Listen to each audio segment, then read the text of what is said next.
അഞ്ചാമത്തെ അധ്യായമാണ്. നമ്മൾ 34 36 ഒരുമിച്ച് പഠിച്ചു, അഥവാ ക്ലബ് ചെയ്തു. 35-ാമത്തെ അധ്യായമാണ് കഴിഞ്ഞ ആഴ്ച നമ്മൾ പഠിച്ചത്. യാക്കോബ് ഹെബ്രോനിലേക്ക് വരുന്നതും അതുപോലെ റാഹേൽ മരിക്കുന്നതുമാണ്, റാഹേലിന്റെ വിയോഗവുമാണ് നമ്മൾ കഴിഞ്ഞ ആഴ്ച പഠിക്കാനായിട്ട് ഇടയായത്. ഈ ആഴ്ച നമ്മൾ പഠിക്കാൻ പോകുന്നത് യോസെഫിനെ കുറിച്ച്. യോസെഫിന്റെ സ്വപ്നവും തന്നെ ഈജിപ്തിലേക്ക് വിൽക്കുന്നതുമായിരിക്കുന്ന ആ അധ്യായമാണ് 37 അധ്യായം. ഇന്നത്തെ കൊണ്ട് എൻ്റെ ക്ലാസ് ഈ വിഷയം അവസാനിക്കാൻ അടുത്ത ആഴ്ച തുടങ്ങി പ്രിയ ഗാബി ആയിരിക്കും നമ്മെ അടുത്ത ക്ലാസ്സുകൾ എടുക്കുന്നത് എന്ന് ഓർപ്പിക്കുന്നു. ഞാൻ കഴിഞ്ഞ ആഴ്ച പറഞ്ഞായിരുന്നു, യാക്കോബ് ലാബാന്റെ വീട്ടിൽ പോയപ്പോൾ 77 വയസ്സുണ്ടായിരുന്നു യാക്കോബിന് എന്ന് നമ്മൾ പറയാനിടയായി. 77 വയസ്സ്. അതെന്താണ്, എങ്ങനെയാണ് എന്നുള്ളത് ഞാനിവിടെ എഴുതി വെച്ചിട്ടുണ്ട്. നമുക്കറിയാവുന്നതായിരിക്കുന്ന ഇയറൊക്കെ നമ്മൾ നോക്കി നമുക്ക് കൃത്യമായിട്ട് പറയാൻ സാധിക്കും. ഉൽപ്പത്തി പുസ്തകം 47-ാം അധ്യായത്തിൽ യാക്കോബ് ഫറവോന്റെ മുമ്പാകെ നിൽക്കുമ്പോൾ പറയുന്നുണ്ട്, the days of the years of my sojourning was 130 years.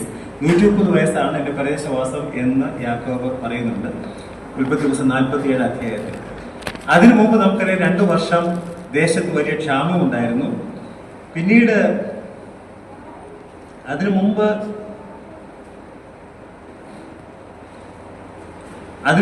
7 വർഷം ധാരാളം ഉണ്ടായിരുന്നു. അതിനു മുമ്പ് യോസേഫ് ഫറവോന്റെ മുമ്പിൽ നിൽക്കുമ്പോൾ യോസേഫിന് 30 വയസ്സായിരുന്നു. യോസേഫ് ഉണ്ടാകുന്നത് ലാബാന്റെ വീട്ടിൽ യാക്കോബ് ചെന്ന് 14-ാമത്തെ വർഷം. അപ്പൊ ഇതെല്ലാം കൂടെ കൂട്ടിയാൽ 53 വർഷം മുമ്പാണ്, 130-നെക്കാട്ടിൽ 53 വർഷം മുമ്പാണ് വാസ്തവത്തിൽ യാക്കോബ് ലാബാന്റെ ഭവനത്തിലേക്ക് ചെല്ലുന്നത്. ക്ലിയർ ആണല്ലോ അല്ലേ? 130 അത് നമുക്കറിയാം. 2 വർഷം ക്ഷാമം ഉണ്ടായിരുന്നു, 7 വർഷം ധാരാളിത്തം ഉണ്ടായിരുന്നു. പിന്നെ 30-ാമത്തെ വയസ്സിലാണ് യോസഫ് ഫറവോന്റെ മുമ്പാകെ നിൽക്കുന്നത്. അതിനുശേഷമാണ് 7-2. പിന്നെ അതിനു മുമ്പ് 14-ാമത്തെ വർഷം ലാബാന്റെ ഭവനത്തിൽ 14-ാമത്തെ വർഷമാണ് യോസഫ് ജനിക്കുന്നത്. അപ്പൊ നമുക്കറിയാം 53 വർഷം ടോട്ടല് കുറയ്ക്കണം, 130. അപ്പൊ 77 വർഷം വയസ്സായിരുന്നു യാക്കോബിന് ലാബാന്റെ ഭവനത്തിൽ ചെല്ലുമ്പോൾ എന്നുള്ളത് വളരെ കൃത്യമായിട്ട് നമുക്ക് ദൈവവചനത്തിൽ നിന്ന് മനസ്സിലാക്കാനായിട്ട് സാധിക്കും. അതിന് സംശയം ഉണ്ടാവേണ്ട ആവശ്യമില്ല. അതിനുശേഷം 7 വർഷം കഴിഞ്ഞിട്ടാണ് അവരുടെ വിവാഹം നടക്കുന്നത്. ലേയും റേച്ചലും അവരുടെ വിവാഹം നടക്കുന്നപ്പോൾ യാക്കോബിന് 84 വയസ്സുണ്ട്. പിന്നീട് ഒരു 7 വർഷം കൊണ്ട് യാക്കോബിന് 12 മക്കളുണ്ടായി എന്നുള്ളതാണ്. 12 മക്കൾ 7 വർഷം കൊണ്ട്. അപ്പോൾ യാക്കോബിന്റെ മക്കളെല്ലാം ഏതാണ്ട് ഒരേ പ്രായക്കാരാണ്. രൂബനും പിന്നീട് യോസഫും തമ്മിലുള്ളതായിരിക്കുന്ന വ്യത്യാസം ഏതാണ്ട് 7 വയസ്സേ ഉള്ളൂ പരമാവധി. അപ്പോൾ ഈ 12 മക്കളും വാസ്തവത്തിൽ അവരെല്ലാം ഒരേ അർത്ഥത്തിൽ പറഞ്ഞാൽ ഏതാണ്ട് ഒരേ പ്രായമാണ് എന്നുള്ളത് നമുക്ക് മനസ്സിലാക്കാനായിട്ട് സാധിക്കും. അവർ തമ്മിൽ 7 വയസ്സിന് രൂപനും ഇളയ മകനായിരുന്ന യോസഫും തമ്മിൽ 7 വയസ്സിന്റെ വ്യത്യാസമേ കാണാനായിട്ട് സാധ്യതയുള്ളൂ എന്നുള്ളത് നമുക്കറിയാം. അത് ഞാനൊന്ന് എഴുതിയെന്നുള്ളതേ ഉള്ളൂ. യാക്കോബിന് 77 വയസ്സായിരുന്നു താന് ലാബാന്റെ ഭവനത്തിലേക്ക് പോകുമ്പോൾ എന്നുള്ളത്.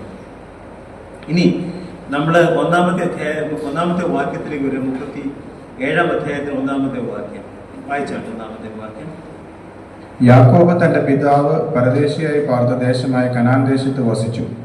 മതി. അവിടെ നമ്മൾ Jacob settled in the land of his fathers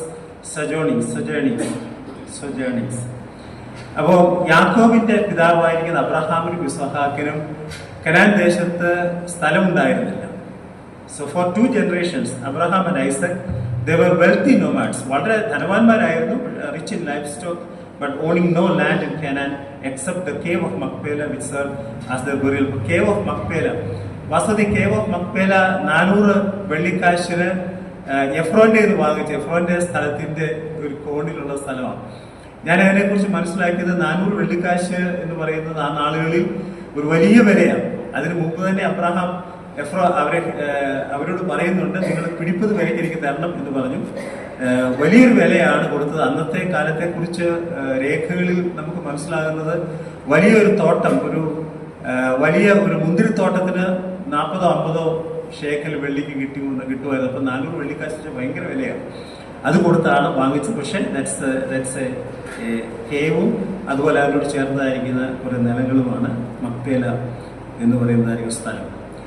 so there was no land. They were wealthy, but they had no land except this cave of Macpela.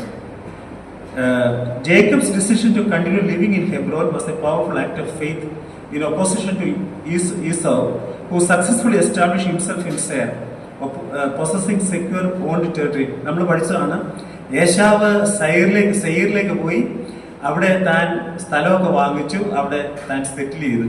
പക്ഷെ യാക്കോബ് എന്ത് ചെയ്തു? യാക്കോബ് ഇവിടെ തന്നെ സ്ഥലമൊന്നും വാങ്ങാതെ, ഒന്നുമില്ലാത്തവന്റെ ധാരാളം ലൈഫ് സ്റ്റോക്ക് ഉണ്ട്, പക്ഷെ സ്ഥലമൊന്നും വാങ്ങാതെ സെറ്റിൽ ചെയ്യാതെ താൻ ഇരുന്നു എന്നുള്ളതാണ്. So Jacob chose God's promise. He selected God's promise over present possession. നമ്മൾ കഴിഞ്ഞ ആഴ്ച പഠിച്ചതാണ്, ഏശാവ് അല്പ ആ സമയത്ത് കിട്ടുന്നതായിരിക്കുന്ന ധനമൊക്കെ നോക്കിയാണ് ഏശാവ് പോയത്. പക്ഷെ യാക്കോബ് അങ്ങനെയായിരുന്നില്ല. യാക്കോബിന്റെ ജീവിതം നമ്മൾ നോക്കി, ഏശാവിന്റെ ജീവിതത്തിൽ നമ്മൾ 36-ാം അധ്യായത്തിൽ കണ്ടതാണ്. ഏശാവിന്റെ ജീവിതത്തിൽ അവൻ തന്റെ മക്കളൊക്കെ രാജാക്കന്മാരായ വലിയ വലിയ പദവി വന്നപ്പോഴും ഇദ്ദേഹത്തിന്റെ മക്കൾ എന്ത് ചെയ്യുക? ഈജിപ്തില് അടിമകളല്ലേ? ഈജിപ്തിലെ അടിമകളൊക്കെ ആയിട്ടാണ് ജീവിക്കുന്നത്. വളരെ കഷ്ടപ്പെട്ടാണ് യാക്കോബിന്റെ സന്താന പരമ്പര ജീവിക്കുന്നത്. പക്ഷേ നമുക്കറിയാം, ഏതാണ്ട് 3500 വർഷമായിട്ട് ദൈവം അവരെ നിലനിർത്തി അവർക്ക് കനാൻ നാട് ദൈവം പ്രോമിസ് ചെയ്ത് കൊടുത്തു എന്നുള്ളതാണ്. അപ്പൊ ദൈവത്തിന്റെ വാഗ്ദത്തത്തിൽ യാക്കോബ് വിശ്വസിച്ചു എന്നുള്ളതാണ്. ഇനി രണ്ടാമത്തെ വാക്യം വായിച്ചോട്ടെ. യാക്കോബിന്റെ വംശപരമ്പര എന്തെന്നാണ്? അവിടെ നമ്മള് യാക്കോബിന്റെ വംശപാരമ്പര്യം, these are the generations of Jacob എന്ന് പറഞ്ഞിട്ട് നമ്മൾ കാണുന്നതാണ് യോസേഫ്. ആ ഒരു വാക്കിന് നമ്മൾ വാസ്തവത്തിൽ 37-ാം അധ്യായത്തിൽ യാക്കോബിന്റെ വംശപാരമ്പര്യം കാണുന്നില്ല. അവിടെ വംശപാരമ്പര്യം എന്ന് പറഞ്ഞിട്ട് പിന്നെ അവിടെ പറഞ്ഞു വരുന്നത് യോസേഫിനെ കുറിച്ച് മാത്രം.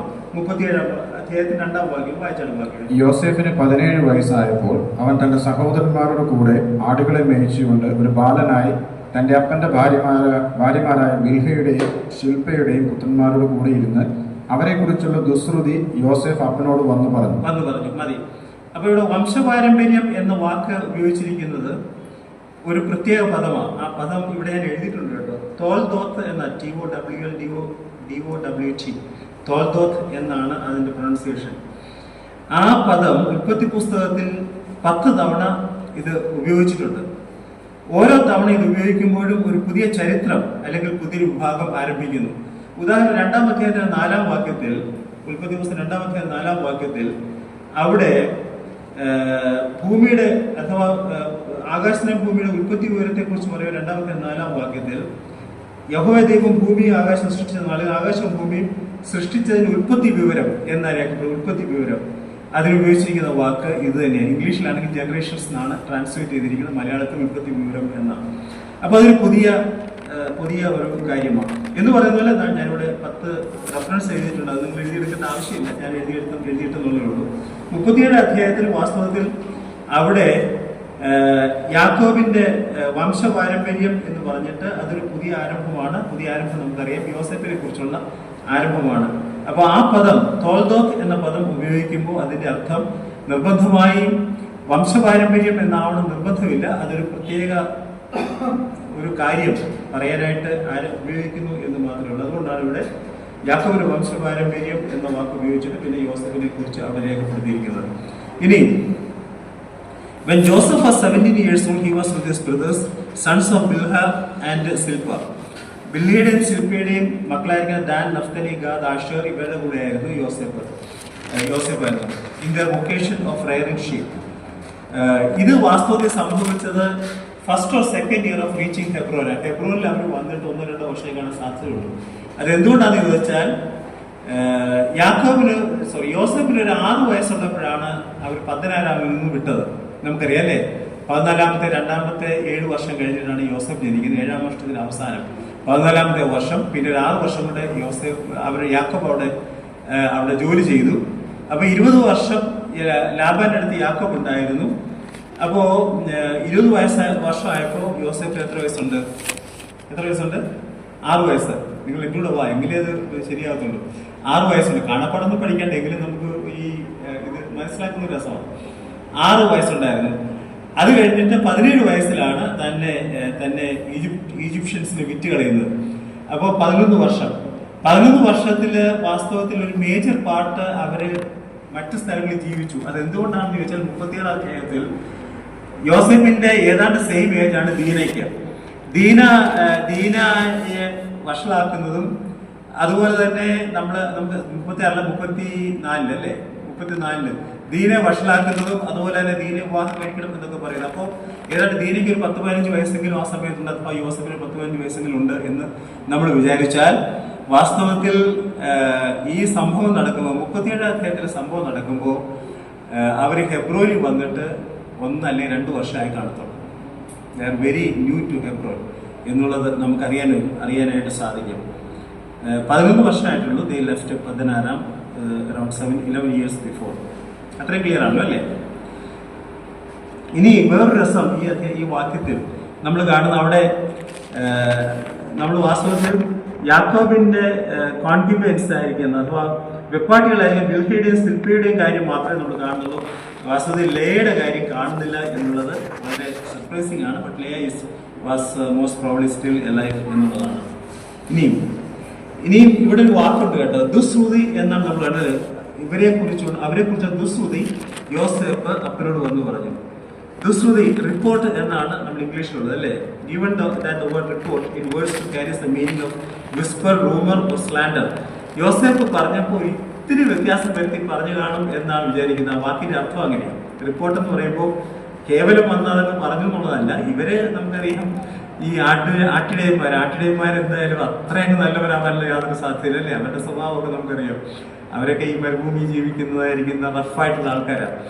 അപ്പൊ ഇതിനെക്കുറിച്ച് യോസേഫ് എന്ന് പറഞ്ഞപ്പോൾ ഇത്തിരി ഒന്ന് പൊടിപ്പും തൊങ്ങലൊക്കെ വെച്ച് പറഞ്ഞു എന്ന് നമുക്ക് വിചാരിക്കാനുള്ള സാധ്യതയുണ്ട്. So this action regardless of its accuracy contributed significantly to growing hatred among the brothers. അപ്പോൾ അവിടെ റിപ്പോർട്ട് അഥവാ ദുശ്രുതി എന്ന് ഉപയോഗിക്കുന്ന വാക്ക് it means whisper, rumour or slander. അല്പം ഒത്തിരി ഒന്നും പറഞ്ഞു കാണുന്നില്ല, പക്ഷെ അല്പമൊക്കെ ഒന്ന് പൊടിപ്പും തൊങ്ങിലൊക്കെ വെച്ചാണ് അപ്പനോട് വന്ന് ഈ കാര്യങ്ങളൊക്കെ പറഞ്ഞത് എന്നുള്ളത് ആണ് ആ വാക്കിന്റെ അർത്ഥം. ഇനി മൂന്നാമത്തെ വാക്യം വായിച്ചാൽ യോസെഫ് വാർദ്ധക്യത്തിലെ മകനാകൊണ്ട് ഇസ്രായേൽ എല്ലാ മക്കളിലും വെച്ച് അവനെ അധികം സ്നേഹിച്ചു. ഒരു നിലയങ്കി അവന് ഉണ്ടാക്കിച്ചു കൊടുത്തു. ഒരു നിലയങ്കി, നമ്മളിവിടെ നിലയങ്കി കാണുന്നുണ്ട്, മൾട്ടി കളേർഡ്. അവിടെ ഇംഗ്ലീഷിൽ മൾട്ടി കളേർഡ് റോപ്സ് എന്ന ഇംഗ്ലീഷ് എന്ന് എനിക്ക് തോന്നുന്നു അല്ലേ? ഇംഗ്ലീഷ് അങ്ങനെ ഇല്ലയോ? മൾട്ടി കളേർഡ് റോപ്പ് എന്നല്ലേ? അതെ, മൾട്ടി കളേർഡ് റോപ്പ്, നിലയങ്കി എന്നാണ് ഇവിടെ മലയാളത്തിൽ രേഖപ്പെടുത്തിയിരിക്കുന്നത്. ഇനി so the coat was a public display of Jacob's partiality, reigniting the generational sin of favoritism. എന്താ ഞാനിവിടെ ജനറേഷണൽ സിൻ എന്ന് എഴുതിയാൽ വാസ്തവത്തിൽ നമ്മൾ പഴയ കാലം തുടങ്ങി അബ്രഹാമിന്റെ കാലം നോക്കാം. അബ്രഹാമിന്റെ കാലഘട്ടത്തിൽ ഇഷ്മായേലും അതുപോലെ ഇസഹാക്കിനെ സ്നേഹിച്ചു, ഇഷ്മായേലിനെ താൻ സ്നേഹിച്ചില്ല അല്ലേ? ഇഷ്മായേലിനെ ഇറക്കി വിട്ടു. അത് കഴിഞ്ഞിട്ട് പിന്നെ അബ്രഹാം കഴിഞ്ഞ് ഇസഹാക്ക് വന്നപ്പോൾ യാക്കോബ് ഇഷ്മായിലിനെ കുറിച്ച് നമ്മൾ വായിക്കുന്നത് ദൈവത്തിന്റെ ദൂതൻ വന്ന് പറഞ്ഞു, നീ നിന്റെ സഹോദരന്മാർക്കെതിരെ പാർക്കും എന്ന ചില ട്രാൻസ്ഫർ സഹോദരന്മാരുടെ ഇടയിൽ പാർക്കും. അതിന്റെ അർത്ഥം സഹോദരന്മാരുടെ എതിർത്ത് പാർക്കും എന്നുള്ളത് ആണ് ഇഷ്മായിലിനെ കുറിച്ച് പറയുന്നത്. അതുപോലെ ഏശാവും യാക്കോബും തമ്മിലുള്ളതായിരിക്കുന്ന നമുക്കറിയാം പാർഷ്യാലിറ്റി. അത് ഇന്നത്തെ നമ്മുടെ ക്ലാസ്സിൽ ഒരു പ്രധാനപ്പെട്ട പോയിന്റ് ആണ്. എന്താ partiality at home. Then status symbol, the long sleeved robe signified a manager or prince exempt from hard labor. ഇത് ധരിക്കുന്ന ആൾക്കാരെ കുറിച്ച് സാധാരണഗതിയിൽ they are not laborers, they are slightly highly qualified എന്നുള്ളതാണ്. പിന്നീട് the heir, it likely signaled Jacob's intent to transfer the birthright to Joseph bypassing the older brothers. നമുക്കറിയാം രൂബേൻ ചെയ്ത തെറ്റ് നമ്മൾ 35-ാം അധ്യായത്തിലാണെന്ന് എനിക്ക് തോന്നുന്നത്. 35-22 രൂബൻ ചെയ്ത തെറ്റിനെ കുറിച്ച് നമുക്കറിയാം. അപ്പോൾ റൂബന് കിട്ടേണ്ടതായിരിക്കുന്ന ബർത്ത് റൈറ്റ് ഒരുപക്ഷെ യാക്കോബ് അത് യോസേഫിന് കൊടുക്കാനായിട്ട് ആഗ്രഹിച്ചു എന്നുള്ളതാണ്. നമ്മൾ 4-ാമത്തെ വാക്യം വായിച്ചാണ്. അപ്പൻ തങ്ങളെ എല്ലാവരെക്കാളും അവനെ അധികം സ്നേഹിക്കുന്നു എന്ന് അവന്റെ സഹോദരന്മാർ കണ്ടിട്ട് അവനെ പകച്ചു.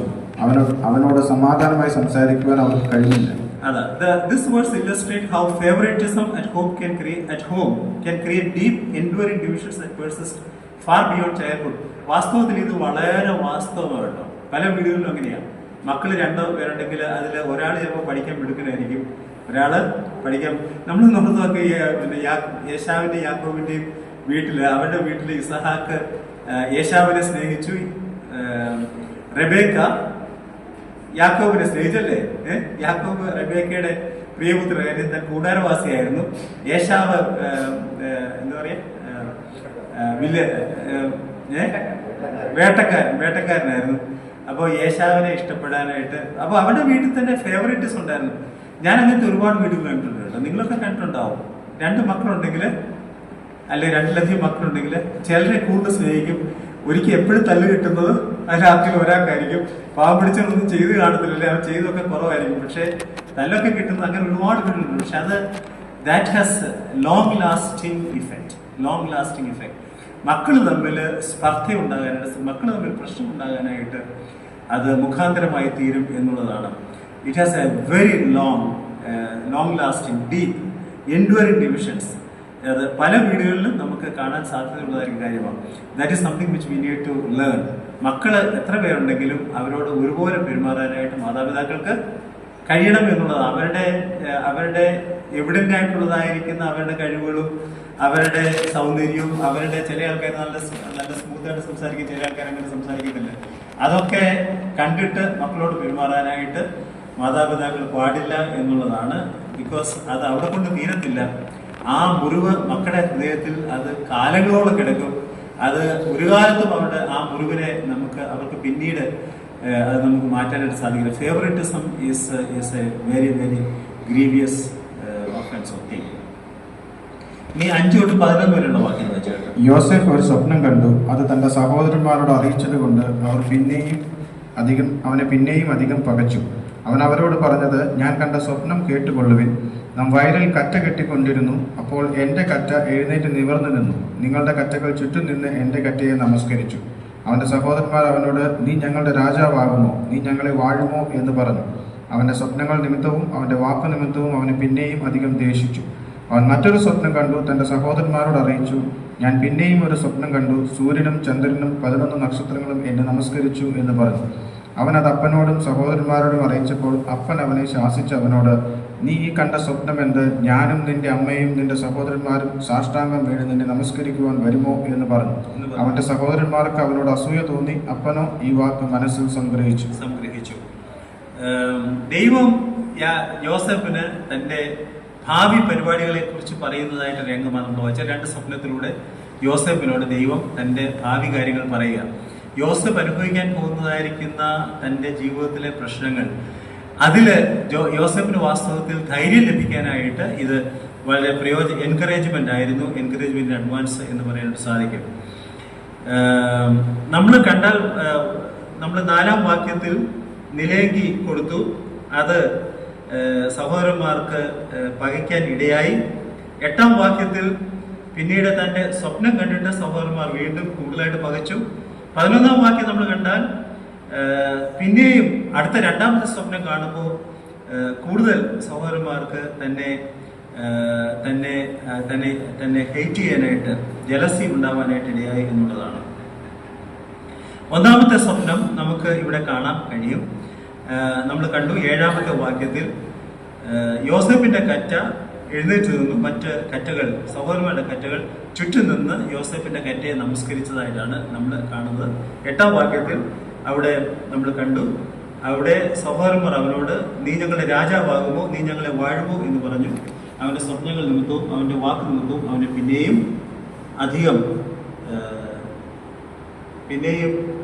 അധികം ദ്വേഷിച്ചു.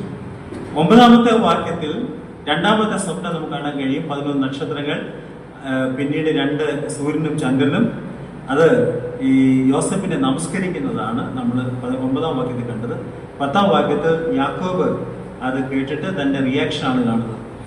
അവിടെ നിങ്ങളുടെ അമ്മ എന്ന് പറയുമ്പോൾ നമുക്കറിയാം, യാക്കോബിന്റെ വാസ്തവത്തിൽ ഇവരുടെ അമ്മ, ഈ യോസേഫിന്റെ അമ്മ റാഹേല് ആ സമയമായപ്പോഴത്തേക്ക് മരിച്ചുപോയി. നമ്മളത് കണ്ടത് അല്ലേ, റാഹേല് മരിച്ചുപോയി. അപ്പോ റാഹേല് മരിച്ചത് കൊണ്ട് വാസ്തവത്തിൽ ഇതിന്റെ അർത്ഥം അമ്മ എന്ന് പറയുമ്പോൾ ലിറ്ററൽ മദർ അല്ല എന്ന് നമുക്കറിയാം. Its usage signifies the complete submission of the entire family to Joseph. കുടുംബം മുഴുവനായിട്ട് യോസേഫിനെ അവരെ തന്നെ സബ്മിറ്റ് ചെയ്യുന്നതായിരിക്കുന്ന കാര്യമാണ് ഈ ഭാഗത്ത് നമുക്ക് കാണാനായിട്ട് സാധിക്കുന്നത്. ഇനി 11ാമത്തെ വാക്യത്തിൽ even though Jacob was skeptical of the outcome of the dream, he kept the matter in his heart. He was trusting in God's plan. ഇനി ഇവിടുത്തെ ഒരു പ്രധാനപ്പെട്ട കാര്യം, ഈ അധ്യായം 11 3 വാക്യങ്ങൾ നമ്മൾ കണ്ടല്ലോ അല്ലെ? 4ാം വാക്യം, അതുപോലെ തന്നെ 8ാം വാക്യം, 10ാം വാക്യം. അവിടെ the brethren envied him, അല്ലെ? സഹോദരന്മാർക്ക് അവനോട് അസൂയ തോന്നി എന്നുള്ളതാണ്. Envy is a sin and with serious consequences. Envy. ഈ കാര്യം ഞാൻ നോക്കിയപ്പോൾ envy and jealousy ഇത് തമ്മിൽ അല്പം വ്യത്യാസമുണ്ടെന്ന് എനിക്ക് മനസ്സിലായി കേട്ടോ. അതിന്റെ envyയുടെ ഞാൻ ഡിക്ഷണറി നോക്കിയ സ്പർദ്ധ എന്നൊരു വാക്ക് കണ്ടു. അസൂയ തന്നെയാണ് നമ്മൾ സാധാരണ പറയുന്നത്, പക്ഷെ സ്പർദ്ധ എന്നൊരു വാക്ക് ശരിയാണോ ആ വാക്ക്? സ്പർദ്ധ എന്ന വാക്കിന്റെ അർത്ഥം എന്താണെന്ന് ഇനിയും ഓളം പോലത്തെ ഏതെങ്കിലും ഡിക്ഷണറി നോക്കിയെങ്കിലും അറിയത്തുള്ളൂ. സ്പർദ്ധ എന്ന വാക്ക് എന്ന് വെച്ചാൽ എനിക്ക് തോന്നുന്നത് അസൂയയെക്കാട്ടിൽ ഒരു ലെവലിലൂടെ കൂടുതലാണ് envy എന്ന് പറയുന്നത്, സ്പർദ്ധ.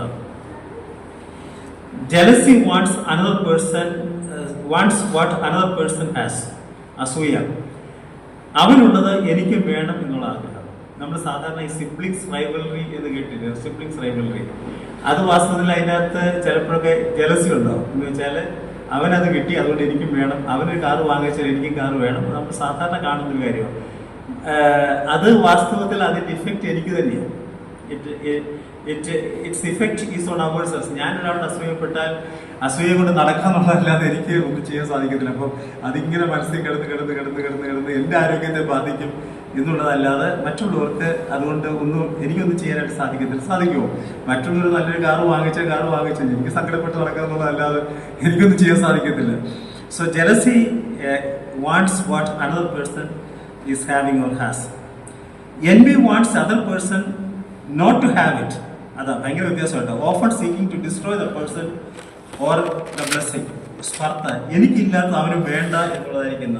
It affects us and try to destroy the other person. ഇത് തമ്മിലുള്ള വ്യത്യാസം മനസ്സിലായി. അസൂയ എന്ന് പറയുന്നത് മറ്റുള്ളവർക്കുള്ളത് എനിക്കില്ലാത്തതിനുള്ള സങ്കടം അത് കിട്ടണം എന്നുള്ള ആഗ്രഹം, അതാണ് അസൂയ. എന്നാൽ envy എന്ന് പറയുമ്പോൾ അത് അവന് പാടില്ല എന്ന് വിചാരിക്കും. അത് സാധാരണ ഒരുപാട് സ്ഥലങ്ങളിൽ, പ്രത്യേകിച്ച് ആത്മീയ കോണങ്ങളിൽ സാധാരണയാണ്. നന്നായിട്ട് പ്രസംഗിക്കുന്ന ഒരാളെ എനിക്ക് പ്രസംഗിച്ചു തോൽപ്പിക്കാൻ സാധിക്കത്തില്ലെങ്കിൽ ഞാൻ അവനെക്കുറിച്ച് വേണ്ടതൊക്കെ പറഞ്ഞ് അവനെ എഴുന്നേൽപ്പിക്കാതിരിക്കാനും അതെന്നെ കൊണ്ട് വിചാരിച്ചാൽ പറ്റും, അല്ലേ? പറ്റുമല്ലോ? വിശ്വസിച്ചാ മതി, പറഞ്ഞാൽ മതി. ഇങ്ങനെയൊക്കെ ഉണ്ട്. ആ ആളെ അറിയാൻ മതി, നിനക്കറിയാൻ വേണ്ടിയിട്ട് ആളെ കുറിച്ച് ഞാനിപ്പോ ഒന്നും പറയുന്നില്ല, അത്രയേ ഉള്ളൂ എന്ന് പറഞ്ഞാൽ തീർന്നു. അപ്പൊ നമ്മൾ വിചാരിക്കും എന്തോ വലിയ കാര്യമുണ്ടെന്ന്. ഒരാളെ ദാറ്റ് ഈസ് envy. അത് തമ്മിൽ വ്യത്യാസം ഇവിടെ നമ്മൾ കാണുന്നതായിരിക്കുന്ന ആ വാക്കിന്റെ ഡിഫറൻസിയേഷൻ പറയുന്നത്. ജലസി എന്ന് പറയുന്നത് അസൂയ, മറ്റുള്ളവർക്ക് ഇല്ലാത്തതിൽ എനിക്കുള്ളതായിരിക്കുന്ന മാനസിക വിഷമം, എന്റെ ആഗ്രഹം മാത്രമല്ല മറ്റുള്ളവർ കിട്ടി എന്നുള്ളത് കൊണ്ട് എനിക്ക് വേണമെന്നുള്ള ആഗ്രഹം. എന്നാൽ envy എന്ന് പറഞ്ഞാൽ മറ്റുള്ളവർക്ക് അത് പാടില്ല എന്നുള്ളതായിരിക്കും. അവനത് ഉപയോഗിക്കാനായിട്ട്, അല്ലെ അവനത് പാടില്ല, ഞാൻ അവനെ നശിപ്പിക്കും എന്നുള്ളതായിരിക്കുന്ന ചിന്ത. ഇവിടെ the brothers envied Joseph's divine favor and his potential glory. അതാ envy is not passive, it accelerates sin. 4ാം വാക്യത്തിൽ it led to hate, അല്ലേ? അവർ 4ാം വാക്യത്തിൽ അവനെ പകച്ചു. 18ാം വാക്യത്തിൽ they plotted murder. അവനെ കൊന്നുകളയാനായിട്ട് അവർ തീരുമാനിച്ചു. Selling someone into slavery is only marginally less wicked than killing him. കൊല്ലുന്നതിനെക്കാട്ടി ഒരു ഇത്തിരി വ്യത്യാസമേ ഉള്ളൂ. എന്താ സ്ലേവറി എന്ന് പറയുന്നത്? Selling someone into slavery. So plotting murder. And 31ാം വാക്യത്തിൽ it led to deceiving their father. അപ്പനെ ചതിക്കാനായിട്ട് അത് മുഖാന്തരം. നോക്കൂ, envy എന്ന് പറയുന്നത് അത് that is the cascading, devastating effect ആണുള്ളത്. Envy is something which can destroy not only him, മറ്റുള്ളവരെ കൂടെ ഡിസ്ട്രോയ് ചെയ്യാനായിട്ട് കഴിയും എന്നുള്ളതാണ് envy. So in Genesis we see envy constantly attacking the covenant line. കയീന് ഹാബേലും, ഇഷ്മായേലും ഇസ്ഹാക്കും, ഏശാവും യാക്കോബും നമ്മൾ കണ്ടത്, അല്ലേ? അപ്പൊ നമ്മൾ അത് വളരെ കെയർഫുൾ ആയിരിക്കണം envy. അപ്പൊ നമ്മൾ രണ്ടാമത്തെ ഏറ്റവും പ്രധാനപ്പെട്ട കാര്യമാണ്, അത് മാത്രം നമ്മൾ കണ്ട എന്താ? Partiality. We should not be partial. വീട്ടിലും സഭയിലും പാർഷ്യാലിറ്റി പാടില്ല കേട്ടോ. സഭയിലും പാടില്ല, വീട്ടിലും പാടില്ല. പലപ്പോഴും ഈ പാശ്ചാത്യ എന്ന് സഭയിലാണെങ്കിലും വീട്ടിലാണെങ്കിലും ചിലപ്പോൾ ഒരാൾ ഇച്ചിരി കഴിവ് കുറഞ്ഞ ആളാണെങ്കിൽ ചിലപ്പോൾ അപ്പനും അമ്മയും അവനെ കൂടുതൽ കരുതും. ചില മറ്റുള്ളവരെ കഴിവുള്ളവരൊക്കെ ആയിരിക്കും അവരെ ഒന്ന് തഴഞ്ഞിട്ട് നമ്മൾ പാർഷ്യാലിറ്റി വീട്ടിൽ യാതൊരു കാരണവശാലും പാടില്ല എന്നുള്ളതാണ് ഒന്ന്. രണ്ടാമത് envy is a very serious sin and it is having cascading effect. It is having serious impact on someone's life. Envy is a spiritual poison that destroys unity. Let us examine ourselves. മറ്റുള്ളവരെ നമ്മൾ എങ്ങനെ മറ്റുള്ളവരെ കുറിച്ച് നമ്മൾ പറയുന്നത് യാതൊരു കാരണവശാലും നമ്മൾ പല പ്രാവശ്യം ആ കാര്യത്തെക്കുറിച്ച് ഓർത്തുള്ളതാണ്. യാതൊരു കാരണവശാലും മറ്റുള്ളവരുടെ കുറ്റം പറയുക, മറ്റുള്ളവരെ ആത്മീയമായി താഴ്ത്തുവാനായിട്ട് ഇകഴ്ത്തുവാനായിട്ട് നമ്മുടെ പ്രവർത്തനങ്ങൾ മുഖാന്തരമാകരുത്. നമ്മുടെ പ്രവർത്തനം നമ്മൾ വിചാരിച്ചാൽ ഒരാളെ എഴുന്നേൽപ്പിക്കാൻ പറ്റുമോ? പറ്റത്തില്ല. നമ്മൾ എത്ര വിചാരിച്ചാലും സഹോദരൻ എഴുന്നേക്കല്ല, സഹോദരി എഴുന്നേക്ക് ഇന്നത് ചെയ്യുന്ന പറഞ്ഞാൽ ചെയ്യുമോ? ചെയ്യുന്നില്ല. പക്ഷെ ചെയ്യുന്ന ഒരാളെ ഇരുത്താൻ എളുപ്പമല്ലേ? നമുക്ക് പറ്റും. നമ്മൾ വിചാരിച്ചാൽ, നമ്മൾ ആര് വിചാരിച്ചാലും മതി, നമുക്കത് ചിലപ്പോൾ ചെയ്യാനായിട്ട് സാധിക്കും. It's a spiritual poison that destroys unity. Let us examine ourselves. നമ്മളത് വളരെ കെയർഫുൾ ആയിരിക്കണം എന്നുള്ളതാണ്. ഇനി 12 മുതൽ 17 വാക്യം വായിച്ചു. അവന്റെ സഹോദരന്മാർ അപ്പന്റെ ആടുകളെ മേയ്ക്കുവാൻ ശേഖേമിൽ പോയിരുന്നു. ഇസ്രായേൽ യോസെഫിനോട്, നിന്റെ സഹോദരന്മാർ ശേഖേമിൽ ആട് മേയ്ക്കുന്നുണ്ടല്ലോ, വരിക, ഞാൻ നിന്നെ അവരുടെ അടുക്കൽ അയക്കും എന്ന് പറഞ്ഞെന്ന് അവനോട്, ഞാൻ പോകാം എന്ന് പറഞ്ഞു. അവനോട്, നീ ചെന്ന് നിന്റെ സഹോദരന്മാർക്ക് സുഖം തന്നെയോ, ആടുകൾ നന്നായിരിക്കുന്നുവോ എന്ന് നോക്കി വന്ന് വസ്തുത അറിയിക്കണം എന്ന് പറഞ്ഞു. ഹെബ്രോൻ താഴ്വരയിൽ നിന്ന് അവനെ അയച്ചു. അവൻ ശേഖേമിൽ എത്തി. വെളിമ്പ്രദേശത്ത് ചുറ്റി നടക്കുന്നത് ഒരുത്തൻ കണ്ടു. നീ എന്ത് അന്വേഷിക്കുന്നു എന്ന് അവനോട് ചോദിച്ചു. അതിനവൻ, ഞാൻ എൻ്റെ സഹോദരന്മാരെ അന്വേഷിക്കുന്നു, അവർ എവിടെ ആട് മേയ്ക്കുന്നു എന്ന് എന്നോട് അറിയിക്കണമേ എന്ന് പറഞ്ഞു. അവർ ഇവിടെ നിന്ന് പോയി, നാം ദോതാനിലേക്ക് പോകുക എന്നവർ പറയുന്നത് ഞാൻ കേട്ടു എന്നവൻ പറഞ്ഞു. അങ്ങനെ യോസഫ് തന്റെ സഹോദരന്മാരെ അന്വേഷിച്ചു ചെന്നു, ദോതാനിൽ വെച്ച് കണ്ടു. മതി. വാസ്തവത്തിൽ യോസഫ് ഈ അന്വേഷണത്തിന് 100-120 കിലോമീറ്റർ എങ്കിലും യാത്ര ചെയ്തു എന്നുള്ളതാണ്. ഇവിടെ നമുക്കറിയാം യോസേഫ് വാസ്തവത്തിൽ അവിടെ വന്നിട്ട് 1-2 വർഷം ആയിട്ടുള്ളൂ. വളരെ പുതിയതായിട്ട് വന്ന് കുറച്ച് നാൾ ഈ ബ്രദേഴ്സിൻ്റെ കൂടെ, ചേട്ടന്മാരുടെ കൂടെ ആടിനെ മേയ്ക്കാനൊക്കെ പോയിട്ടുണ്ട്. അപ്പോൾ ഈ സ്ഥലങ്ങളൊക്കെ അദ്ദേഹത്തിന് അറിയാം എന്ന് നമുക്ക് പ്രതീക്ഷിക്കാം. ഇവിടെ ഹെബ്രോനിലാണ് അദ്ദേഹം പോകുന്നത്. യെരുശലേമിൻ്റെ അകത്ത് കയറത്തില്ല, യെരുശലേം സൈഡിൽ കൂടെ ബേഥേലിൽ കൂടെ ഒക്കെ കയറി ഷേഖേമി ചെന്നിട്ട് ഷേഖേമി കണ്ടില്ല, വീണ്ടും ദോഥാനിലേക്ക് പോയി. ദോഥാനിൽ നിന്നുള്ള മറ്റേ വഴിയാണ് കാണുന്നത്. തന്നെയും കൊണ്ട് പിന്നെ ഇഷ്മായേലിയ പടക്കൂട്ടം ആൾക്കാർ, ബിസിനസ്സുകാർ അവരെ കൊണ്ടുപോകുന്നതായിരിക്കും ആരോ നമ്മളിവിടെ കാണുന്നത്. അത് ഏതാണ്ട് റഫ്ലി 100-120 കിലോമീറ്റേഴ്സ് ഉണ്ടായിരുന്നു എന്നുള്ളതാണ്. ഈ Joseph travelled an estimated 100-120 kilometre from Hebron. Hebron എന്ന് പറയുന്നത് വളരെ ഉയർന്ന ഒരു പ്രദേശമാണ്. നിയർലി 3050 ഫീറ്റ് ഹൈ ആണ് ഫ്രം സീ ലെവൽ. ദോധാൻ എന്ന് പറയുന്നത് 500-650 ഫീറ്റ്, വളരെ താഴ്ന്ന പ്രദേശമാണ്. അപ്പോൾ നമ്മളിങ്ങനെ മുകളിലോട്ട് കാണുന്നെങ്കിലും വാസ്തവത്തിൽ താഴോട്ട്, നമ്മുടെ ഈ പടത്തിൽ താഴോട്ട് വരുമ്പോഴാണ് കയറ്റം. മുകളിലോട്ട് വരുന്തോറും എന്ന് വെച്ചാൽ അഥവാ ഈ സ്ഥലത്തേക്ക് വരുന്തോറും ഇറക്കമാണ് എന്നുള്ളത് അറിയാം. So the journey was mostly downhill. So he was sent alone but equipped. Joseph likely used a donkey to carry supplies for his multi-day 100-120 kilometers journey. വാസ്തവത്തിൽ ആ നാളുകളിൽ നമുക്ക് മനസ്സിലാകുന്നിടത്തോളം വലിയ ധനവാന്മാർ സാധാരണഗതിയിൽ ഇങ്ങനെയുള്ളതായിരിക്കുന്ന ചെറിയ യാത്രയ്ക്കും തന്നെ യാത്ര ചെയ്യുമ്പോഴൊക്കെ ഒരു കഴുതയുടെ പുറത്ത് സാധനങ്ങൾ വെച്ച് കെട്ടി 2-3-4 ദിവസത്തെ നടപ്പുണ്ടാവും, വെച്ച് നടന്നാണ് പോകുന്നത്. പിന്നീട് ഈ വലിയ പിന്നെ ബിസിനസ്സുകാരും ഒക്കെ ബിസിനസ് ആവശ്യങ്ങൾക്ക് പോകുമ്പോഴാണ് അവർ ക്യാമൽസിനൊക്കെ ഉപയോഗിക്കുന്നത്. യുദ്ധത്തിനാണ് കുതിരകളെ ഉപയോഗിക്കുന്നത്. ക്യാമൽസിനൊക്കെ ഉപയോഗിക്കുന്നത് ഇങ്ങനെ ബിസിനസ്സുകാർ വലിയ ജനങ്ങളായിട്ട് കൂട്ടങ്ങളായിട്ട് പോകുമ്പോഴാണ് ക്യാമൽസിന്. തന്നെ പോകുമ്പോൾ സാധാരണഗതിയിലാണ് ആളുകൾ ഡോങ്കിയെ ഉപയോഗിക്കുന്നത്. അപ്പം നമുക്ക് വിചാരിക്കാം സാധാരണഗതിയിൽ ഡോങ്കിയെ താൻ ഉപയോഗിച്ച് കാണാൻ സാധിച്ചിട്ടുണ്ട്. കാര്യം 3-4 ദിവസത്തെ നടപ്പുണ്ട്, കുറഞ്ഞത് 100 കിലോമീറ്റർ 4 ദിവസം നടപ്പുണ്ട്. അത്ര നടക്കണമെങ്കിൽ അത്ര ദിവസത്തെ ആഹാരം, തൻ്റെ കാര്യങ്ങൾക്കുള്ളതെല്ലാം വേണം. അതൊക്കെ ചുമന്നുകൊണ്ട് പോകാൻ പ്രയാസമുണ്ട് അല്ലേ? അപ്പോൾ അതെല്ലാം കൂടെ ഡോങ്കിയെ വെച്ചായിരിക്കും താൻ നടക്കുന്നത് എന്നാണ് മനസ്സിലാകുന്നത്. പക്ഷെ അതിലൂടെ എഴുതിയിട്ടില്ല. But we can reasonably assume. ഇനിയും Verse 14 shows the readiness of Joseph to obey his father, a good example for the present generation.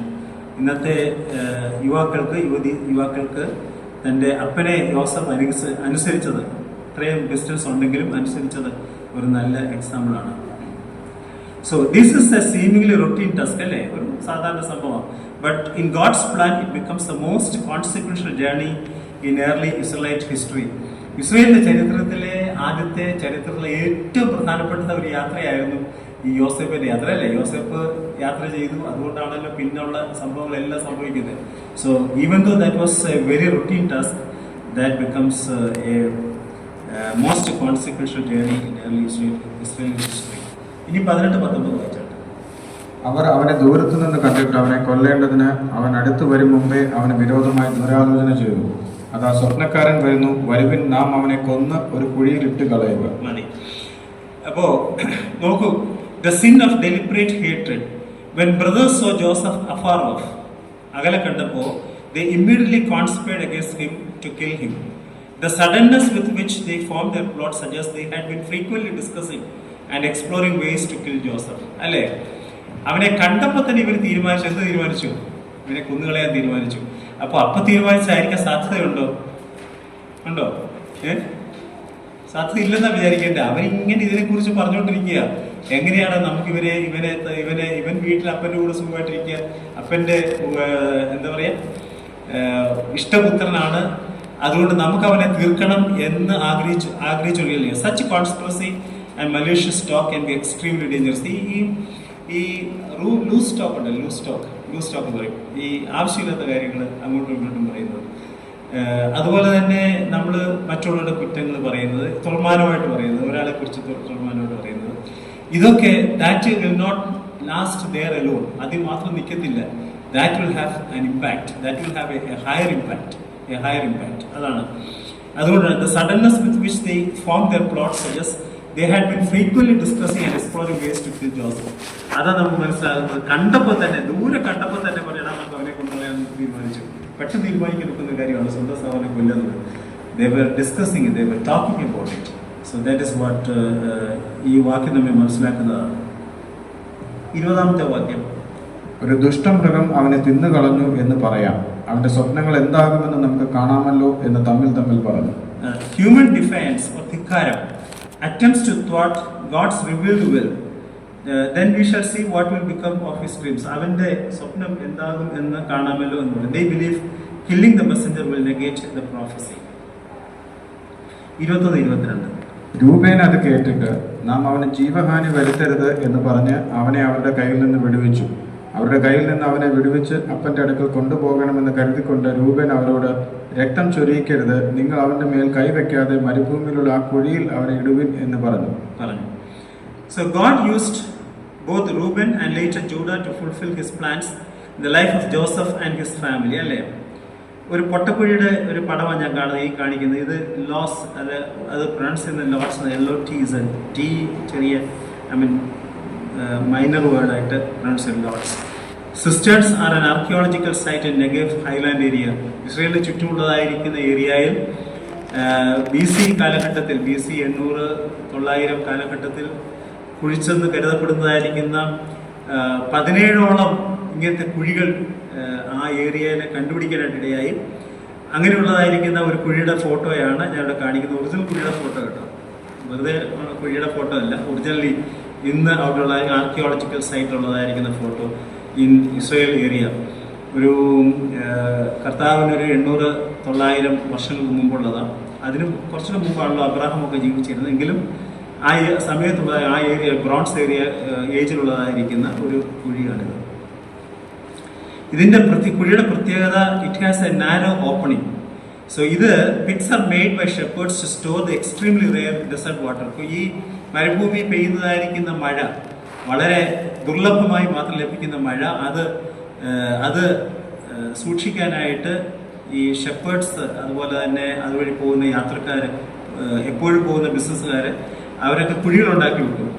അങ്ങനെ ഉണ്ടാക്കിയതായിരിക്കുന്ന ഒരു കുഴിയാണ് ഇത്.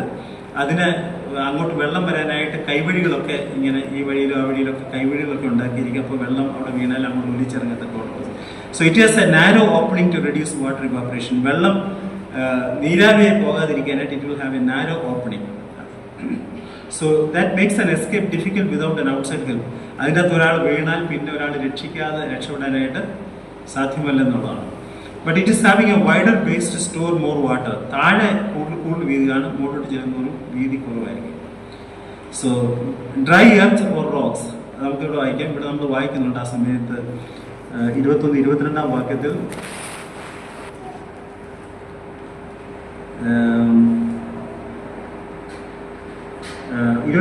വാക്യത്തിലാണ് വെള്ളമില്ലാത്ത പൊട്ടക്കുഴിയായിരുന്നത് കൊണ്ടാണ് he was able to be saved, അല്ലേ?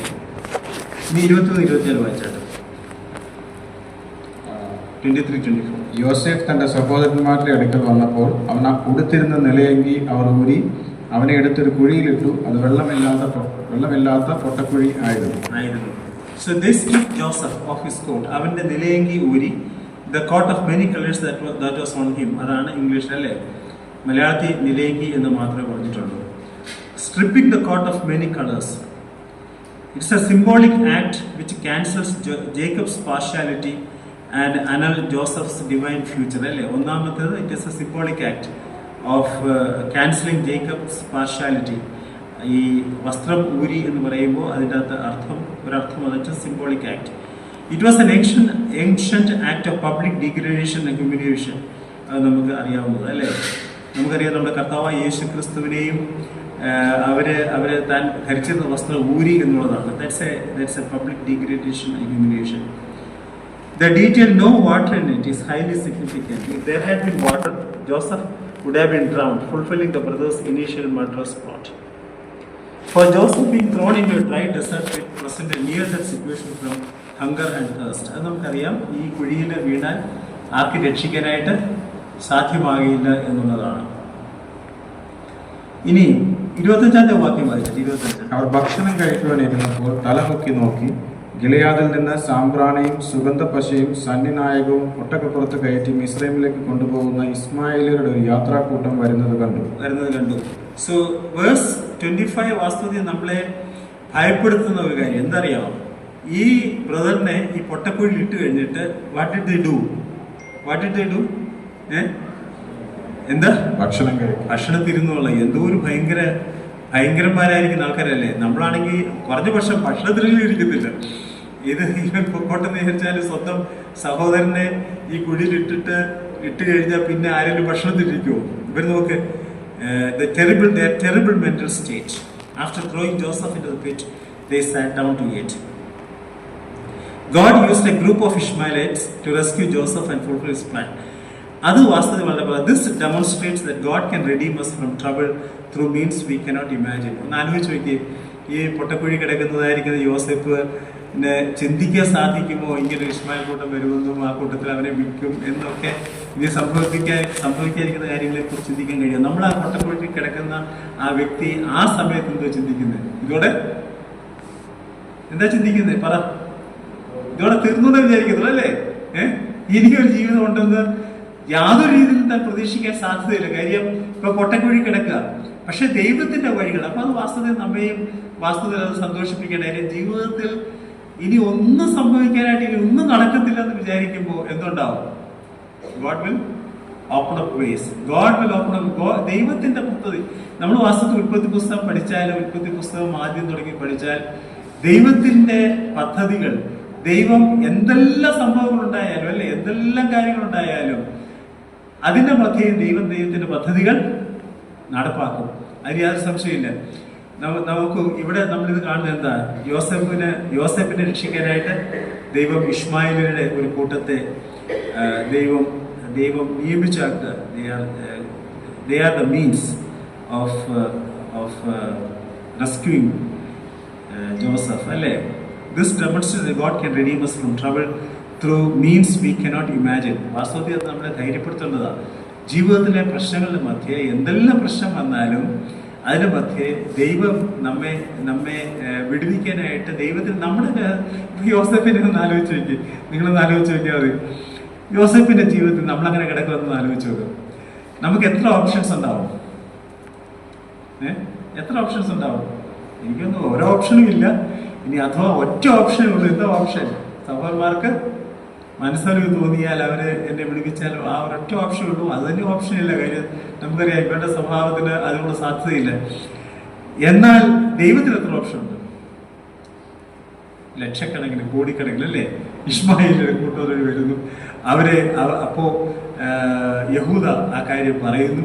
അവനെ രക്ഷിച്ച് അവർക്ക് വിൽക്കുന്നു. എന്തെല്ലാം സംഭവിക്കുന്നു. അപ്പോൾ ദൈവത്തിന്റെ options are unimaginable, are innumerable. ഇവിടെ നമ്മൾ ഗിലെയാദിൽ നിന്ന് അവരെ കൊണ്ടുവന്ന പല കാര്യങ്ങളാണ്. The balm of Gilead is mentioned multiple times in the Old Testament. It was highly valued, rare and sought after medicinal and aromatic resin. ഒരു മരത്തിന്റെ റെസിനാണ് അത്. ഇറ്റ്സ് കറയാണ് ബാം ഓഫ് ഗിലെയാദ്. അത് it's a sought after medicinal aromatic. Now verse 26 and 27. അപ്പോൾ യഹൂദ തന്റെ സഹോദരന്മാരോട്, നാം നമ്മുടെ സഹോദരനെ കൊന്ന് അവന്റെ രക്തം മറച്ചിട്ട് എന്തുപകാരം? വരുവിൻ, നാം അവനെ ഇസ്മായിലിയർക്ക് വിൽക്കുക, നാം അവന്റെ മേൽ കൈവെക്കരുത്, അവൻ നമ്മുടെ സഹോദരനും നമ്മുടെ മാംസവുമല്ലോ എന്ന് പറഞ്ഞു. അവന്റെ സഹോദരന്മാർ അതിന് സമ്മതിച്ചു. Judas argument is rooted in profit. നമ്മൾ പെട്ടെന്ന് അല്ലെങ്കിൽ യൂദ ഒരു നല്ല കാര്യം ചെയ്തെന്ന് തോന്നും. പക്ഷെ രൂപൻ നല്ല കാര്യം ചെയ്യാനായിട്ട് ആഗ്രഹിച്ച വാസ്തവത്തിൽ രൂപനെ കുറിച്ച് അല്പം നല്ലതല്ലാത്തത് നമ്മൾ പഠിച്ചെങ്കിലും രൂപൻ ഒരു നല്ല കാര്യം ചെയ്യാന്ന് വിചാരിച്ചു. ഇവന്മാരുടെ കയ്യിൽ ഒറ്റയടിക്കൊണ്ടെന്ന് നോക്കത്തില്ല. പക്ഷെ അവരിനി ആടിനെ തീറ്റി പോകുന്ന സമയത്ത് എപ്പോഴെങ്കിലും ഇവരെ രക്ഷിക്കാന്നൊക്കെ ഓർത്താ രൂപൻ വിചാരിച്ചത്. പക്ഷേ യഹൂദ എന്ന് വിചാരിച്ചു ഇവനെ കൊന്നിട്ട് നമുക്കൊന്നും കിട്ടാനില്ല, ഇവരെ കൊന്നെന്നുള്ളതേ ഉള്ളൂ. ഇവനെ വിറ്റാൽ കുറച്ച് പൈസയെങ്കിലും കിട്ടും, അല്ലേ?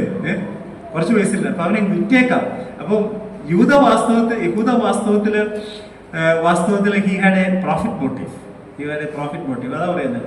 ഇവിടെ നമ്മൾ വായിക്കുന്നത് 26-ാം വാക്യത്തിൽ, അവിടെ നാം നമ്മുടെ സഹോദരനെ കൊന്ന് അവന്റെ രക്തം മറിച്ചിട്ട് എന്തുപകാരം? നമുക്ക് അവനെ വിൽക്കാം എന്ന് അവൻ തീരുമാനിച്ചു. So Judas argument is rooted in profit and concealment, not genuine moral outcome. Selling a brother into slavery, നമ്മൾ മുമ്പ് കണ്ടത്, is a lesser evil than murder.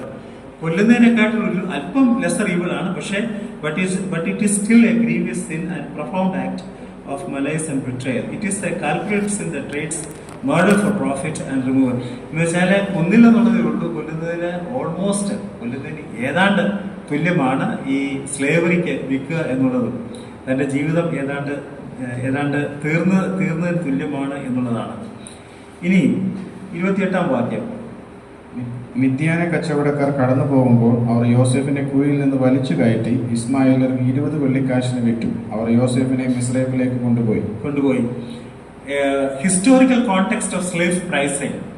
Code of Hammurabi and Mari documents show 20 shekels as the average price of a slave in Joseph's time. ജോസഫിന്റെ കാലഘട്ടത്തിൽ ഒരു അടിമയുടെ വിലയായിട്ട് 20 shekels ആണ് എന്നുള്ളതാണ്. Joseph was sold by his brothers for exactly this market price. ഒരു സാധാരണ അടിമയുടെ വിലയ്ക്കാണ്. എന്ന് വെച്ചാൽ തലേന്ന് ഒഴിച്ചു കളഞ്ഞും സാരം, അല്ലേ? ഇതങ്ങ് പൊക്കോട്ടെ, ഇവനെ എങ്ങനെയും പൊക്കോട്ടെ, കൊല്ലണ്ട, അങ്ങ് വിട്ടു പൊക്കോട്ടെ എന്ന് വിചാരിച്ച് കിട്ടിയതാവട്ടെ എന്ന് വിചാരിച്ച് വിറ്റുകളഞ്ഞതാണ് അവനെ. കർത്താവായ യേശു ക്രിസ്തുവിനെ യൂദ ഒറ്റിക്കൊടുത്ത് 30 വെള്ളിക്കാശിനാണ്. നമ്മൾ വാസ്തവത്തില് പുറപ്പാട് 21-ാം അധ്യായത്തിൽ അവിടെ ഒരു കാള ഒരു ദാസനെ കുത്തിയാൽ കൊടുക്കേണ്ട കാശാണ് 30 വെള്ളിക്കാശ്. അത് ഒരു സ്ലേവിനെ കൊന്നാൽ ആ സ്ലേവിന്റെ ഉടമസ്ഥന് കൊടുക്കേണ്ടതായിരിക്കുന്ന മിനിമം പ്രൈസ് ആണ് 30 വെള്ളിക്കാശ്. അപ്പൊ കർത്താവിനെ ഒറ്റുകൊടുത്ത് എത്ര? മിനിമം പ്രൈസിനല്ലേ? മിനിമം പ്രൈസിനാണ്. യോസഫിനെ ഒറ്റുകൊടുത്തതും മിനിമം പ്രൈസിനാണ് എന്നുള്ളതാണ്. So both Joseph and Jesus were valued by their betrayers at the base price of a slave in their respective eras. അവരുടെ കാലഘട്ടത്തിൽ, ജോസഫിന്റെ കാലഘട്ടത്തിൽ 20 ഷേക്കൽ, കർത്താവിന്റെ കാലഘട്ടത്തിൽ 30 ഷേക്കൽ. ബട്ട് നമുക്കറിയാം ഇത് അന്നത്തെ കാലഘട്ടങ്ങളിൽ ഒരു സ്ലേവിന്റെ ഏറ്റവും കുറഞ്ഞ വിലയാണ്. ഇനി 29-30. രൂബേൻ തിരികെ കുഴിയുടെ അടുക്കൽ ചെന്നപ്പോൾ യോസെഫ് കുഴിയിലില്ല എന്ന് കണ്ട് തന്റെ വസ്ത്രം കീറി. സഹോദരന്മാരുടെ അടുക്കൽ വന്നു, ബാലനെ കാണുന്നില്ലല്ലോ, ഞാൻ ഇനി എവിടെ പോകേണ്ടു എന്ന് പറഞ്ഞു. Reuben's action shows that when we try to compromise with or manage sin, നമ്മൾ ഈ പാപത്തെ എങ്ങനെയെങ്കിലുമൊക്കെ നമ്മൾ കോംപ്രമൈസ് ചെയ്യാനായിട്ട് ശ്രമിച്ചാൽ it often escalates beyond our control, അല്ലേ? രൂപന്റെ കൺട്രോളിനപ്പുറം പോയി. രൂപൻ വിചാരിച്ചെന്താ, കുറച്ച് കഴിയുമ്പോൾ ഞാൻ പോയി ഇവരൊക്കെ മാറുമ്പോൾ ഇവന്മാരോട് പറഞ്ഞു ജയിക്കാൻ നോക്കത്തില്ല. ഇവരെല്ലാം ഒരു പ്രായക്കാരില്ലേ, വലിയ വ്യത്യാസമൊന്നുമില്ല. അപ്പൊ രൂപനറിയാം ഈ അനിയന്മാരോട് പറഞ്ഞ് രക്ഷപ്പെടാനൊക്കെ വലിയ പ്രയാസം. പക്ഷേ രൂപം വിചാരിച്ചു ഞാൻ എങ്ങനെ രക്ഷിച്ചു കൊണ്ടുപോകാം എന്ന് ഓർത്തു. So he was trying to not literally fighting for against sin, but he was trying to compromise. He was trying to find some way out. അതാണ്. So leading to deep regret and feeling of being lost. അതാണ്. So if you try to compromise or with or manage sin, it often escalates beyond our control എന്നുള്ളതാണ്. ഇനി 31-33. പിന്നെ അവർ ഒരു കോലാട്ടുകോട്ടനെ കൊന്ന് യോസേഫിന്റെ അങ്കി എടുത്ത് രക്തത്തിൽ മുക്കി അവർ നിലയങ്കി തങ്ങളുടെ അപ്പന്റെ അടുക്കൽ കൊടുത്തയച്ചു. ഇത് ഞങ്ങൾക്ക് കണ്ടുകിട്ടി, ഇത് നിന്റെ മകന്റെ അങ്കിയോ അല്ലയോ എന്ന് നോക്കണം എന്ന് പറഞ്ഞു. The brothers butcher a goat, dip Joseph's ornate tunic in the blood and present it to Jacob a lamb. So this was a calculated, cruel plan designed with the full knowledge that it would inflict a deep emotional wound on Jacob while absolving them of blame. യാക്കോബിന്റെ ഹൃദയത്തിൽ ഒരു വലിയ മുറിവ് ഇതുണ്ടാക്കും എന്ന് സഹോദരന്മാർ അറിഞ്ഞുകൊണ്ട് ചെയ്തതായിരിക്കുന്ന ഒരു വലിയ കുറ്റമാണ്. ഇപ്പൊ അവർ യോസഫിനോട് മാത്രമേ ചെയ്തുള്ള കുറ്റം അല്ല, സ്വന്തം പിതാവിനോടും അവര് ചെയ്തു എന്നുള്ളതാണ്. അവരുടെ ലക്ഷ്യം എന്താ?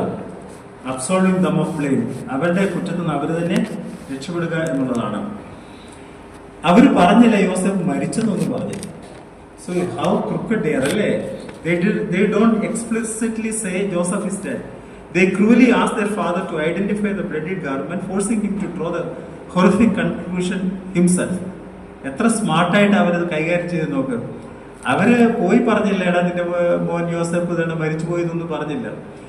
യോസഫിന്റെ കാര്യം ബോഡി കാണിക്കാനില്ലല്ലോ. അപ്പൊ അതുകൊണ്ട് അവർ പറഞ്ഞു, നിങ്ങൾ നോക്ക്, ഇനി മോന്റെ തന്നെയാണോ നോക്ക്. അപ്പച്ചൻ അയച്ചു പോലെ അപ്പച്ചൻ മോന്റെ കൂട്ടൊരു യോസഫിന്റെ കൂട്ടൊരു തുണി ഞാൻ കിട്ടിയിട്ടുണ്ട്, അത് തന്നെയാണോ നോക്കാൻ പറഞ്ഞു. യാക്കോബ് നോക്കിയപ്പോ എന്ത് മനസ്സിലായി? തന്റെ തന്നെയാണ്, തന്റെ മകന്റെയാണ് എന്ന് മനസ്സിലാക്കാനായിട്ട് ഇടയായി. So every act of wrongdoing usually leads to lies and cover-ups. Deceit never simplifies things. It makes the initial sin much worse and hurt the innocent. എത്ര സത്യം അല്ലേ? നമ്മള് ഈ കള്ളം പറഞ്ഞാല് കള്ളം അത് കവറപ്പ് ചെയ്യാൻ ശ്രമിച്ചാൽ അത് എളുപ്പമാണോ? ഒരു കള്ളം പറഞ്ഞാൽ ആ കള്ളം ശരിയാക്കണമെങ്കിൽ എത്ര കള്ളം പറയണം?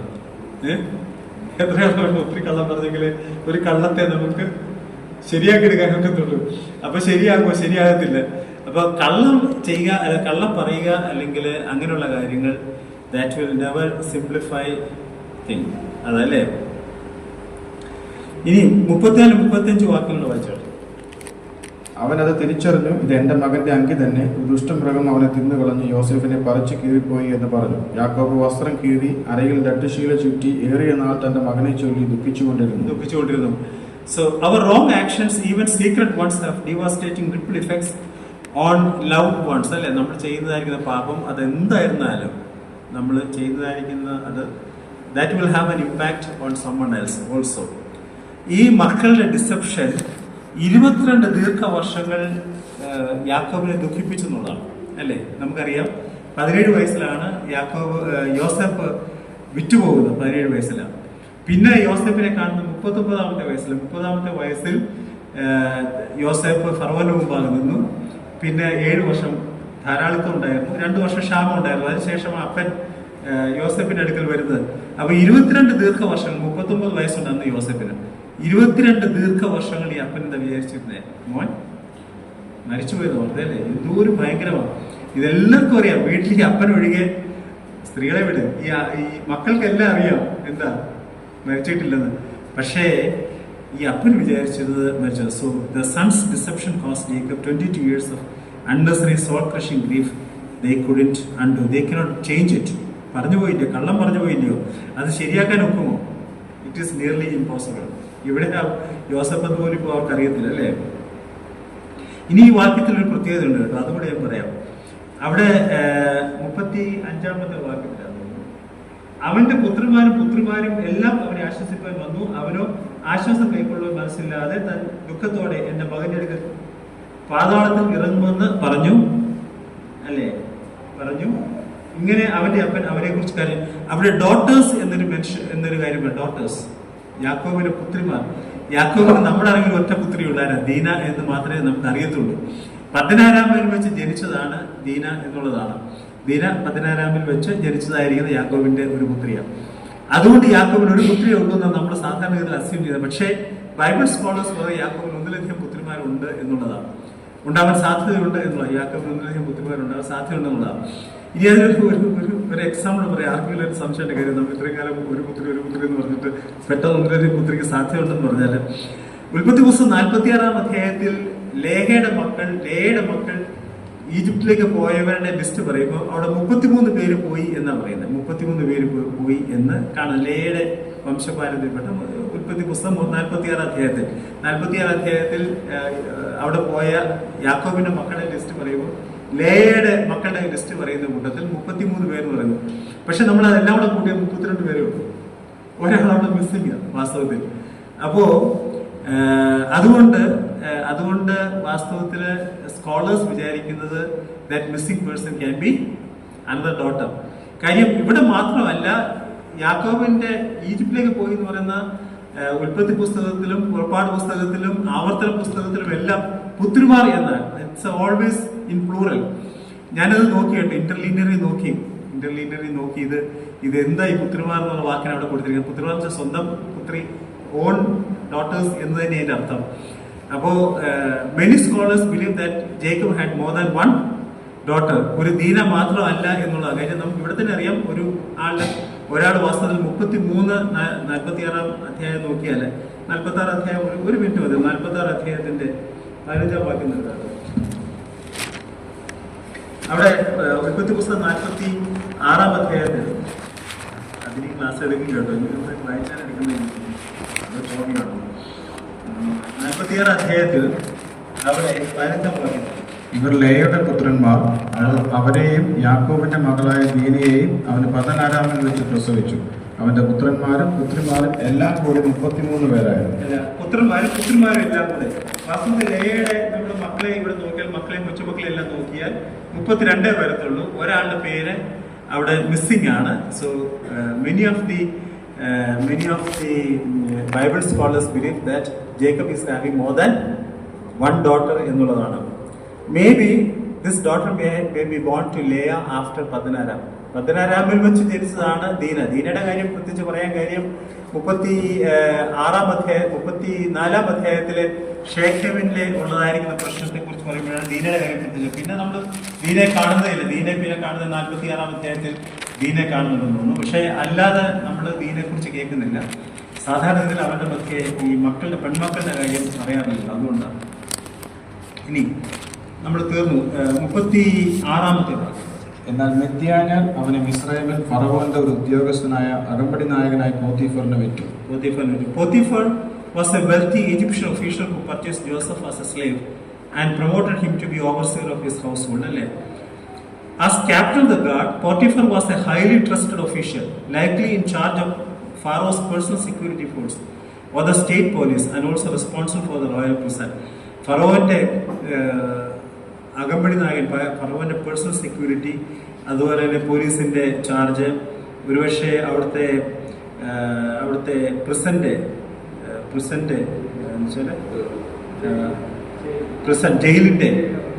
ജയിലിന്റെ മേധാവി ആയിരിക്കാൻ സാധ്യതയുണ്ടെന്നുള്ളതാണ്. അപ്പൊ നമ്മൾ എത്രയുമാണ് ഉൽപ്പത്തി പുസ്തകം 37-ാം അധ്യായത്തിൽ നമ്മൾ പഠിക്കാനായിട്ടിടയായത്. 37-ാം അധ്യായത്തിൽ നമ്മൾ പഠിച്ചതായിരിക്കുന്ന 2-3 ലെസൺസ് ഞാൻ ഇവിടെ രേഖപ്പെടുത്തിയിട്ടുണ്ട്. നിങ്ങളുടെ ഹൃദയത്തിൽ അതിനെക്കാട്ടിൽ വേറെ എന്തെങ്കിലും തോന്നുന്നുണ്ടെങ്കിൽ നമുക്ക് ഒരുമിച്ച് ഷെയർ ചെയ്യാം. ഒന്ന്, parental or favouritism is highly destructive. നമുക്ക് ഉൾക്കൊള്ളാൻ സാധിക്കുന്ന മക്കൾ, വളർന്നു വരുന്ന കുഞ്ഞുങ്ങളുള്ളതായിരിക്കുന്ന എല്ലാവരും ഓർക്കേണ്ട കാര്യം, ഒന്നിലധികം മക്കളുണ്ടെങ്കിൽ കുഞ്ഞുങ്ങളെ നമ്മൾ എപ്പോഴും we should be very careful that we should not show any partiality. ഒരാളെയും മറ്റേ ആളെക്കാട്ടിൽ നമ്മൾ കൂടുതലായിട്ട് സ്നേഹിക്കുകയോ എന്ന് വെച്ചാൽ മറ്റേ ആൾക്കാർക്ക് കിട്ടാത്ത സ്നേഹം ഒരാൾ കൊടുക്കുകയോ ചെയ്യരുത്. നമ്മൾ വളരെ കെയർഫുൾ ആയിരിക്കണം. Because it will have a very long lasting impact. It will have an impact which will last for generations. നമ്മളൊന്ന് ആലോചിച്ച് നോക്ക്.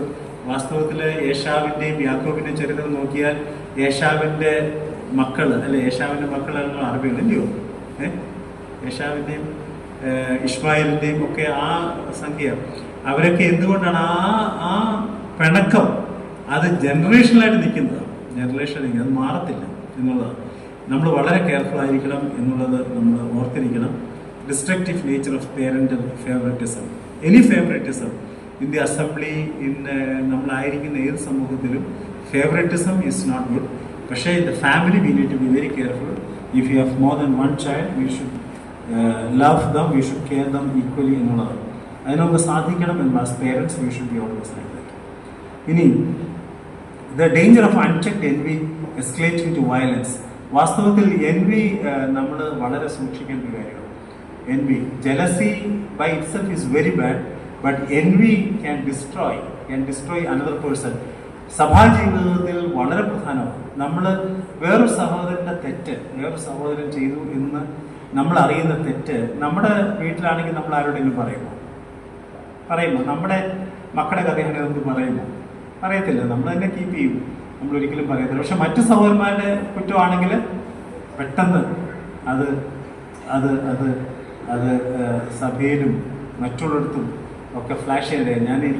ഞാനങ്ങനെ ധാരാളം കേട്ടിട്ടുണ്ട്. ഒരു സഹോദരനെ കുറിച്ച് ഒരു സഹോദരൻ ഞാൻ ഒരിക്കലും അദ്ദേഹത്തോട് സംസാരിച്ചില്ല, പെട്ടെന്ന് എവിടെയോ വാട്സപ്പിൽ ഉണ്ട്, അദ്ദേഹം എനിക്ക് അതിനെക്കുറിച്ച് വാട്സപ്പിൽ അയച്ചിട്ട് ഞാൻ അപ്പം തന്നെ അദ്ദേഹത്തെ ബ്ലോക്ക് ചെയ്തു. കരികളെ എനിക്ക് അറിയത്തുള്ളൂ, അങ്ങനെ അറിയത്തില്ല വെച്ചാൽ അറിയാമെന്നുള്ളതേ ഉള്ളൂ. But why should he send me this information? അപ്പോൾ ഇങ്ങനെയുള്ള മനുഷ്യരുണ്ട് കേട്ടോ. പെട്ടെന്ന് ഈ കാര്യങ്ങൾ മറ്റുള്ളവരെ കുറിച്ച് ഒരു മനുഷ്യനെ, ഒരു സഹോദരനോ സഹോദരിയോ നശിപ്പിക്കാനായിട്ട് വളരെ എളുപ്പമാണ്. അവനെ എഴുന്നേൽപ്പിക്കാതിരിക്കാൻ വളരെ എളുപ്പമാണ്.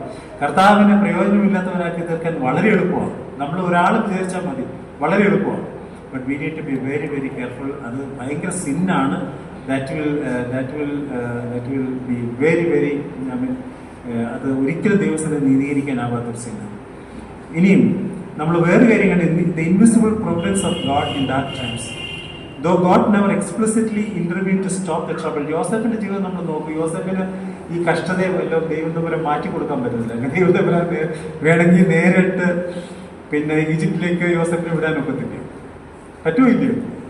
നമ്മൾ കണ്ടതാ, ദൈവത്തിന് ഒരുപാട് സാധ്യതകളുണ്ട്, അല്ലേ? ഉണ്ടോ ഇല്ലയോ? ഒരുപാട് സാധ്യതകളുണ്ട്. അപ്പൊ ദൈവത്തിന് ഈ യോസേഫിനെ പൊട്ടക്കിഴിട്ട് പിന്നെ അവിടുന്ന് വലിച്ചു കയറ്റി ഇസ്മായിലിന് വിറ്റ്, അവൻ പിന്നെ പോത്തീഫറിന് വിറ്റ്, ഈ കഷ്ടപ്പാടെല്ലാം പിന്നെ ജയിലിൽ കിടന്ന് എന്തെല്ലാം പ്രശ്നങ്ങളാണ് കാണുന്നിട്ടാണ് ഇവൻ ഈ 30-ാമത്തെ വയസ്സിൽ ഫറവോന്റെ മുമ്പിൽ നിൽക്കുന്ന. ആലോചിച്ച് നോക്കും, ഒറ്റയടിക്ക് ഫറവോന്റെ മുമ്പിൽ കൊണ്ടുവരാനായിട്ട് ദൈവത്തിന് വിചാരിച്ചാൽ പറ്റും. പക്ഷേ Yosef had to go through all this. അത് God didn't stop the trouble. പക്ഷേ യോസഫിനെ സംബന്ധിച്ച് യോസഫ് remained under the sovereign will of God, and ultimately God worked everything for good. അതാണ് ദൈവത്തിന്റെ ഹിതത്തിന് തന്നെ ഏൽപ്പിച്ചു കൊടുക്കുമ്പോൾ ദൈവം he will work in invisible way, in unexplainable way. ദൈവത്തിന് അത് നമ്മളെ വാസ്തവത്തിൽ ധൈര്യപ്പെടുത്തേണ്ടത്, അല്ലേ? ധൈര്യപ്പെടുത്തേണ്ട ആവശ്യം. നമ്മുടെ ജീവിതത്തിൽ ഏത് പ്രതിസന്ധി വന്നാലും that is not the end of the world. അത് ദൈവം അതിന് പരിഹാരം, ചിലപ്പോൾ എന്താ പരിഹാരം നമുക്കറിയാം, ചിലപ്പോൾ നമ്മൾ വിചാരിക്കാത്ത രീതിയിൽ ഉള്ള ദുഃഖത്തിലായിട്ടായിരിക്കും നമുക്ക് ഒരുപക്ഷെ കടന്നു. But nevertheless God will find a solution for that എന്നുള്ളതാണ് ആ ഭാഗത്ത് നമുക്ക് മനസ്സിലാക്കാനായിട്ട് സാധിക്കും. ദൈവം നമ്മെ സഹായിക്കട്ടെ. ഇന്നത്തെ വചന കേൾവി നമ്മെ കൂടുതൽ ആത്മീയ ജീവിതത്തിൽ ബലപ്പെടുത്താനായിട്ട് ദൈവം നമ്മെ സഹായിക്കട്ടെ. നമ്മുടെ കുടുംബജീവിതത്തിൽ നമ്മുടെ മക്കളെ വളർത്തുന്നതിനുള്ള ബന്ധത്തിൽ നമ്മൾ എങ്ങനെയായിരിക്കണം എന്നുള്ളത് ദൈവവചനം നമുക്ക് വളരെ ഭംഗിയായിട്ട് നമ്മോട് പറയുന്നുണ്ട്. അത് ആ നിലയിൽ നമ്മുടെ ജീവിതങ്ങളെ ക്രമീകരിക്കുവാനായിട്ട് ദൈവം നമ്മെ സഹായിക്കട്ടെ. സഭാ ജീവിതത്തിൽ നാം എങ്ങനെ വേണം നമ്മുടെ സഹോദരിമാരോട് അനുവർത്തിക്കേണ്ടത് എന്നുള്ളത് ദൈവവചനം നമ്മോട് പറയുന്നുണ്ട്. ജീവിതത്തിൻ്റെ ദുഃഖത്തിൻ്റെ വേളകളിൽ, പ്രശ്നത്തിൻ്റെ വേളകളിൽ ദൈവം നമ്മെ എങ്ങനെ വഴി നടത്തും എന്നുള്ളതും നമുക്ക് ഈ ഭാഗത്ത് മനസ്സിലാക്കാനായിട്ട് സാധിക്കും. ദൈവം നമ്മെ സഹായിക്കട്ടെ. ദൈവത്തിന് വലിയൊരു നാമം വാഴ്ത്തുന്നു.